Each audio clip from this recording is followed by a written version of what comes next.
Section 2. God's work of salvation. 2.1. God's work of salvation is the providence of restoration. The sinful world brings humankind sorrow and causes God to grieve. Would God abandon this world in its present misery? God intended to create a world of goodness and experience from it with the utmost joy. Yet, due to the human fall, the world came to be filled with sin and sorrow. If this sinful world were to continue forever in its present state, God would be an impotent and ineffectual God who failed in his creation. Therefore, God will save this sinful world by all means. To what extent should God save this world? He should save it completely.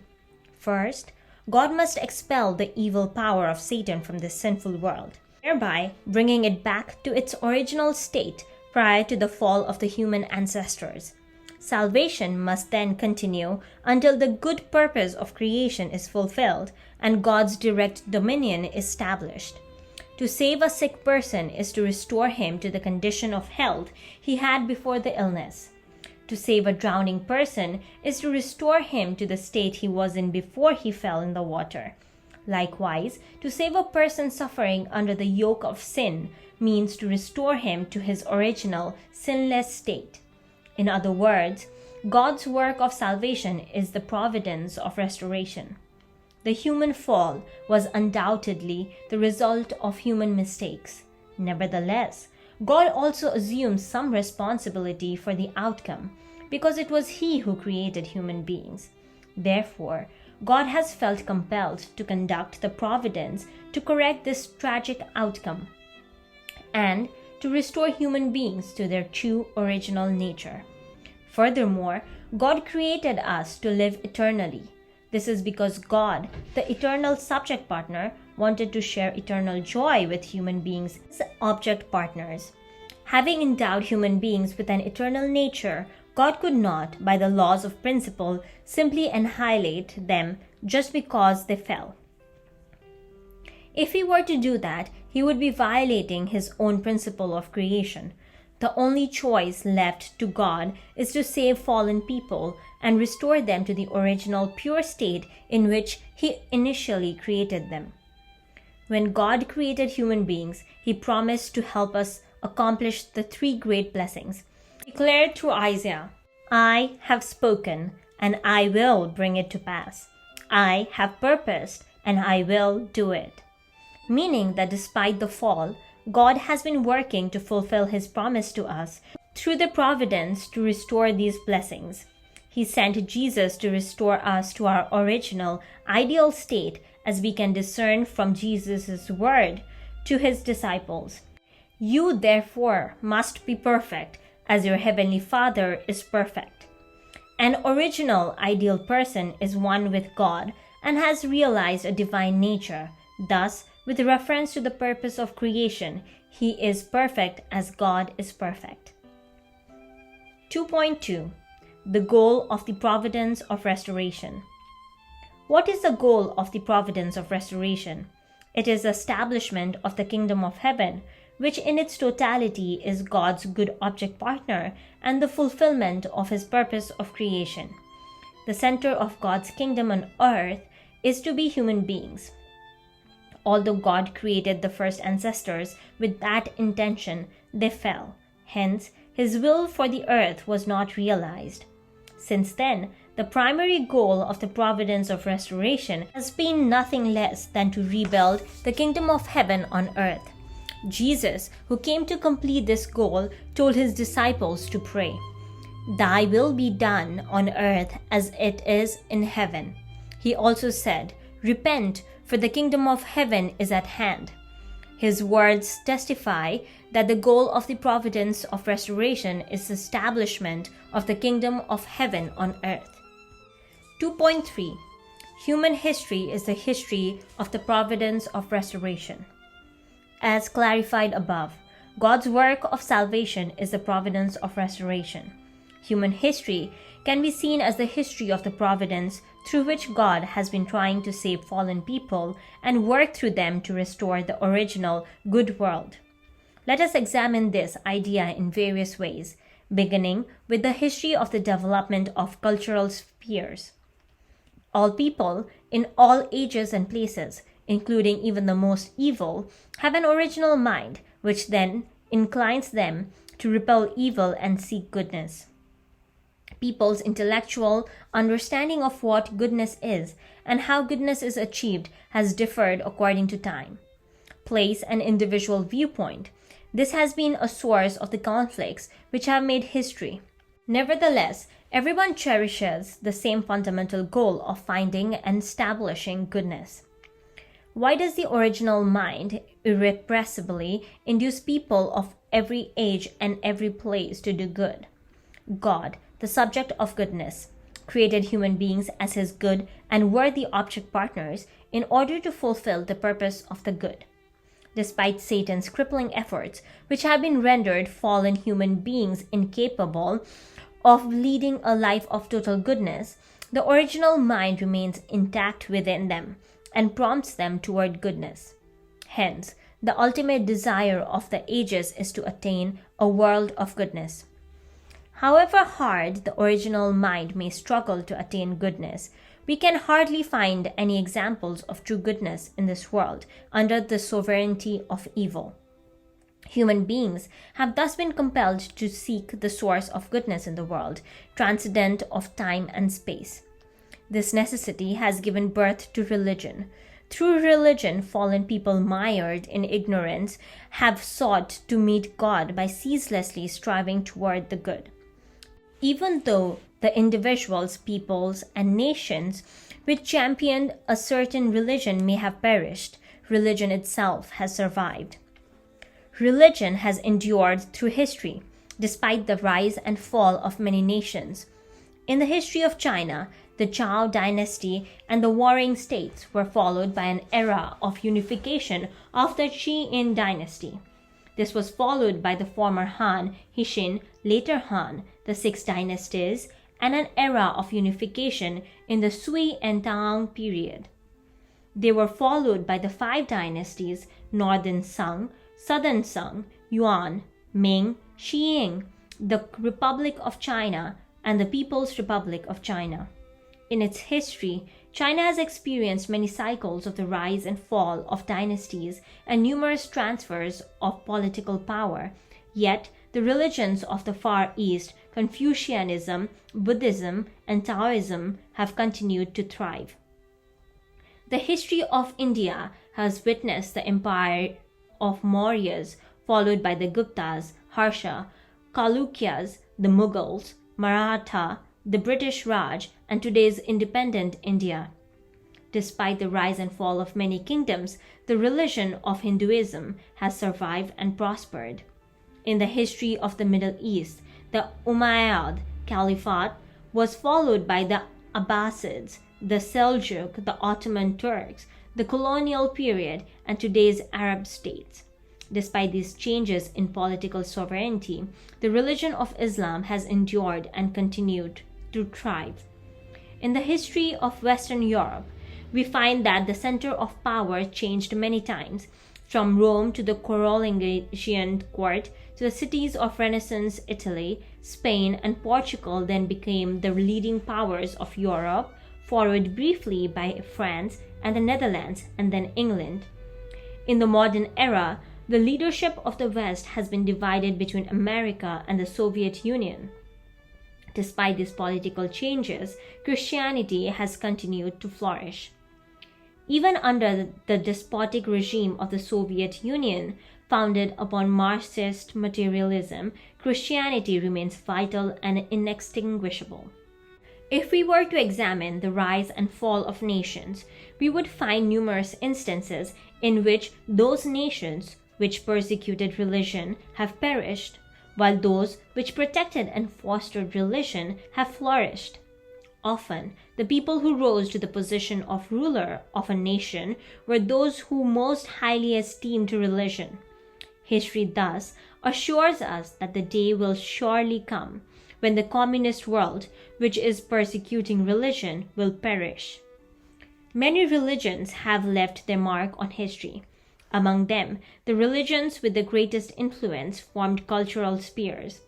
The major cultural spheres which have existed at various times in world history numbered between 21 and 26. With the flow of history, lesser cultural spheres have absorbed by or merged into the more advanced spheres. Through the evolution of cultural spheres, as they were buffered by the rise and fall of nations, 4 great cultural spheres have survived to the present day: the East Asian sphere, the Hindu sphere, the Islamic sphere, and the Christian sphere.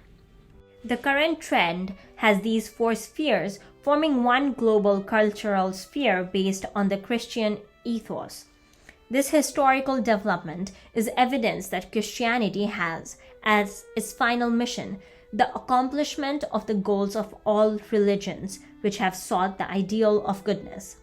The history of the development of cultural spheres, each with its stages of expansion, decline, and convergence, is ultimately aimed at constituting one global cultural sphere based on one religion. This demonstrates that the essence of human history has been the restoration of one united world. Second, we can deduce that human history is the history of the providence of restoration by observing the progress of religion and science. It was discussed earlier that the purpose of religion and science are to overcome the internal and external aspects of ignorance in fallen humankind.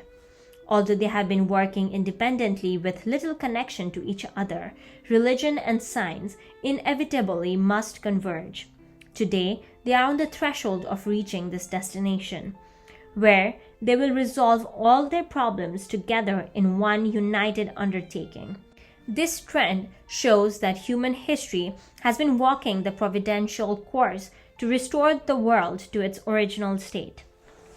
Had it not been for the fall, the development of the intellectual capacity of our early human ancestors would have enabled them to reach the highest level of spiritual knowledge, thus naturally stimulating their knowledge of the material world to develop to a corresponding degree. Science then would have advanced rapidly in an extremely short period of time, and today's level of science and technology would have been attained in those days. However, due to the fall, human beings plunged into ignorance and could build only a primitive society, far beneath God's original idea. Long ages passed before people could overcome this ignorance through the advancement of science. The modern world of highly developed technology now brought us externally to the threshold of the ideal society. Third, by examining trends in the history of conflict, we can understand that human history is the history of the providence of restoration. Battles over property, territory, and people have continued without interruption, expanding their scope in step with the progress of human society. The scale of these struggles has broadened from the family level to the level of tribes, society, nation, and world until today, when the democratic world and the communist world confront each other in a final conflict. In these last days of human history, heavenly law has descended upon the earth in the name of democracy, bringing an end to the long phase of history in which people sought to obtain happiness by seizing property, land, and people. At the conclusion of World War I, the defeated nations gave up their colonies.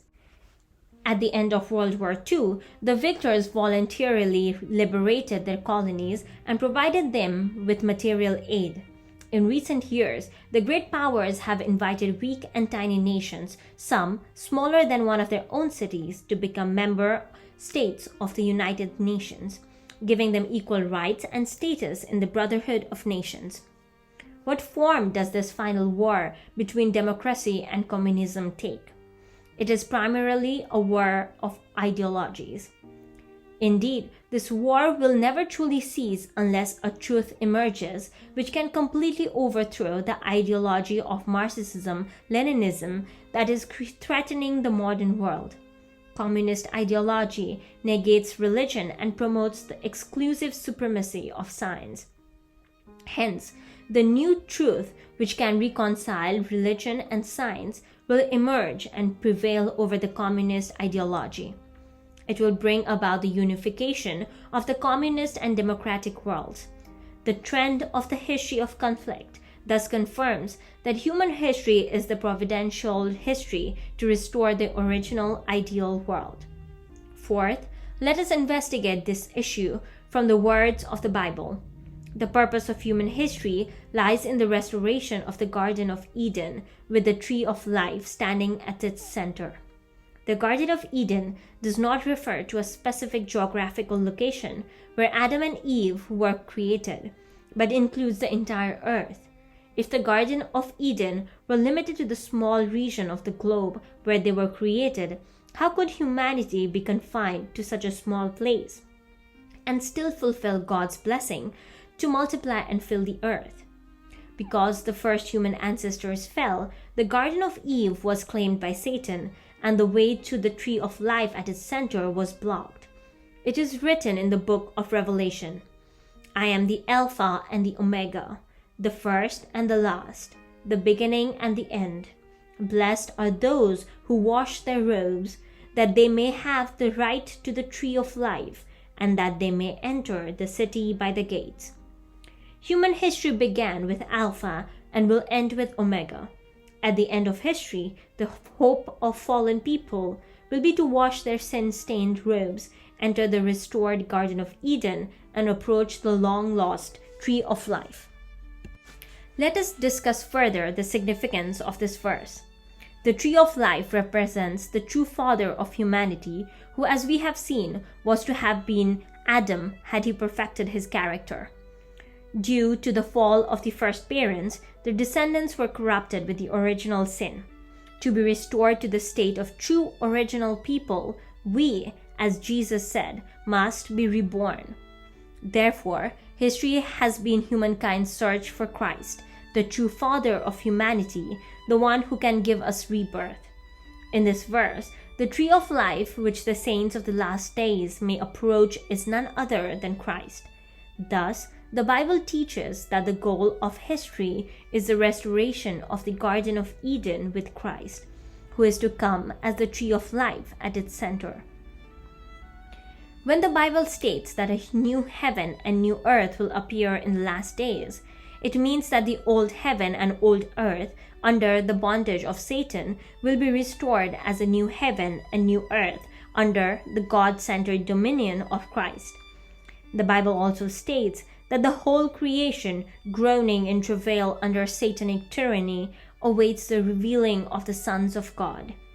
Created beings do not await the restoration of true children of God in order to be burned in fire and perish in the last days. Rather, they wait to be made new. They will be made new by being restored to their original position under their rightful masters, the true sons and daughters of God, who are able to govern them with love. Having examined human history from various standpoints, the development of cultural spheres, the trend of religion and science, the trend of the history of conflict, and the evidence in the Bible, it has become clear that human history is the providential history to restore the original ideal world.